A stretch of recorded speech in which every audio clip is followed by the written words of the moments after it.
जय हिंद, नमस्कार। मैं आसिफ खान, न्यूज़ इंडिया 9 में आप सभी का स्वागत है। मेरे साथ इस वक्त मौजूद हैं इम्तियाज़ हुसैन जमी।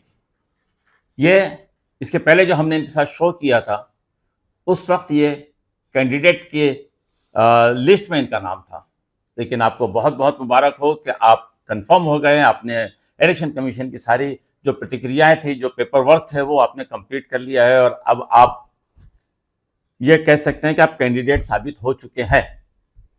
तो हमारी चैनल की तरफ से आपको बहुत बहुत मुबारकबाद। आपकी तैयारियां क्या है?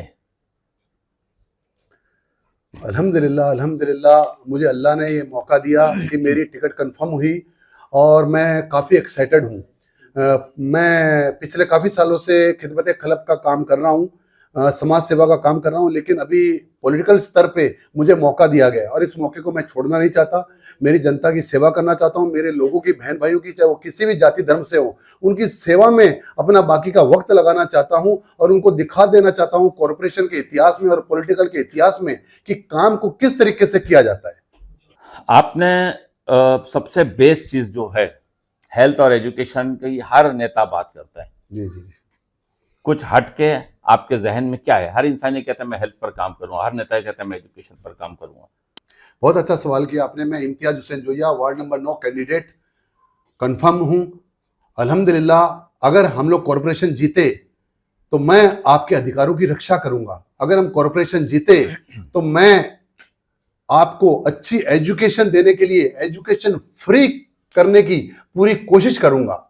आज आप देख रहे हैं कि कितने हॉस्पिटल ऐसे हैं मीरा भाईंदर में और कितने कॉलेजेस ऐसे हैं जिसके अंदर हमारे जो मिडिल क्लास फैमिली के बच्चे हैं वो पढ़ नहीं सकते या इलाज नहीं करा सकते।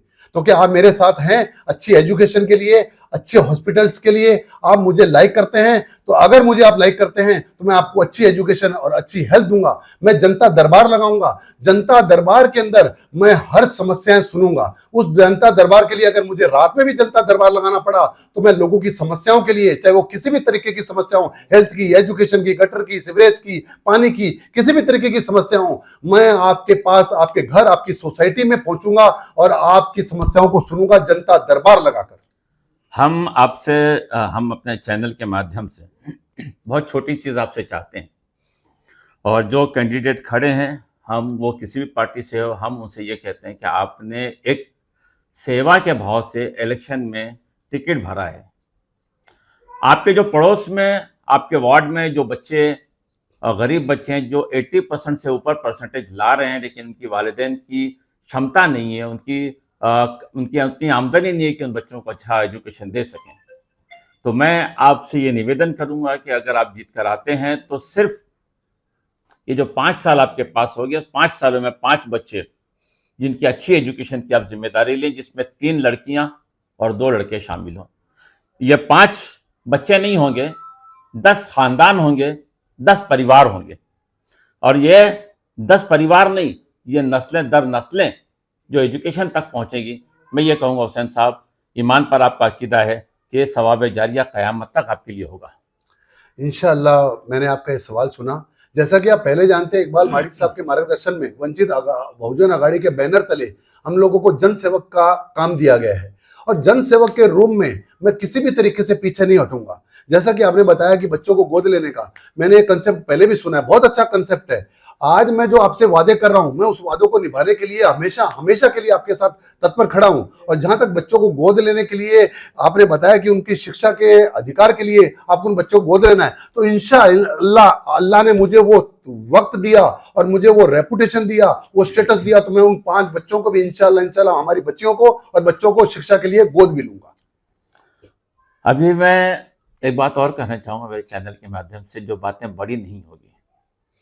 अब हुसैन साहब ने गोद लेने की बात कही, तो मैं कतई तौर पर ऐसी बात नहीं कहूँगा कि मुझे स्मार्ट सिटी बनानी है, मैं कुछ गांव गोद लेना चाहता हूँ। मैं बहुत छोटा सा जिक्र कर रहा हूँ, बहुत छोटी सी बात कर रहा हूँ। सिर्फ 5 बच्चे, बहुत बड़ा भार नहीं होगा, क्योंकि बहुत बड़ी बड़ी बातें करने के बाद अल्फाज पकड़े जाते हैं और फिर अपने ही अल्फाज अपने ही चेहरे पर दोबारा घूम कर आते हैं। हुसैन साहब, हम फाइनली ये चाहते हैं कि आप अपनी ऑडियंस को, अपने लोगों को क्या संदेश देना चाहते हैं? अस्सलाम वालेकुम रहमतुल्लाहि व बरकातहू।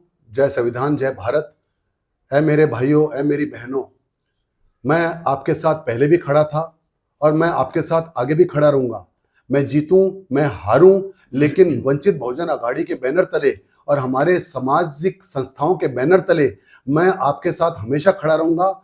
आप लोग अच्छे से जानते हैं, मैंने इस 15 साल के अंदर ऐसे भाई बहनों को देखा है जो हमारी बेवा बहनें हैं, उनको हम लोग सिर्फ उनकी रोजगार के लिए हम उनको एक सिलाई मशीन दे देते हैं, हम उनको मेहंदी क्लासेस में मेहंदी सिखा देते हैं। क्या उससे उनका रोजगार चल जाएगा? क्या उनकी जिंदगी उनसे चल जाएगी सिर्फ एक सिलाई मशीन देने से, क्या मेहंदी क्लास देने से? अल्हम्दुलिल्लाह हमारी सामाजिक संस्थाएं ऐसी ऐसी हैं जो हर जाति धर्म के लोगों को अच्छी एजुकेशन और अच्छे प्लेटफॉर्म दे रही हैं, ताकि उन लोगों को वो अपने स्तर पे अपना जीवन स्तर जी सके। तो मैं उन हमारी विधवा जो बहनें हैं उनको अच्छा जीवन स्तर दूंगा, ताकि उनको किसी भी तरीके से उनकी आने वाली जिंदगी में उनको कभी कोई तकलीफ नहीं हो। मैं ऐसे जो हमारे बेरोजगार भाई हैं जो हमारे वार्ड में हैं और हमारे नया नगर में और हमारे दूसरे पूरे मीरा बंदर में, ऐसे लोगों को रोजगार दूंगा जो ओनली रोजगार मीरा बंदर के वासियों को रोजगार मिलना चाहिए, बाहर के लोगों को रोजगार नहीं मिलना चाहिए। हमारे ऐसे भाई और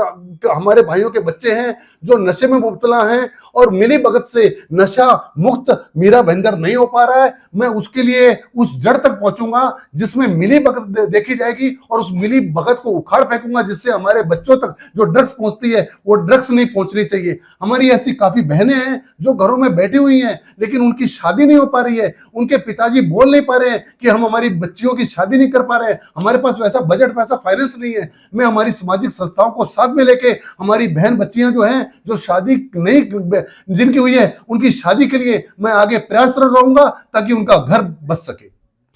बस आप लोगों से मेरी ये गुजारिश है, आप मुझे लाइक करें, आप मुझे वोट दें, मैं तुम्हें तुम्हारे अधिकार दूंगा, तुम्हारे अधिकारों की रक्षा करूंगा। मेरी हुसैन साहब से यह गुजारिश है कि अपने अल्फाज आप याद रखिएगा, क्योंकि हम आपके अल्फाज आपको याद दिलाएंगे। आपने हमारे चैनल को वक्त दिया, हम आपके बहुत बहुत शुक्रगुजार हैं। हम अपने प्रोग्राम को यहीं समाप्त करते हैं, फिर मिलते हैं किसी नई शख्सियत के साथ। तो कैमरामैन कलीम बेग के साथ आसिफ खान को इजाज़त दीजिए। जय हिंद। जय हिंद।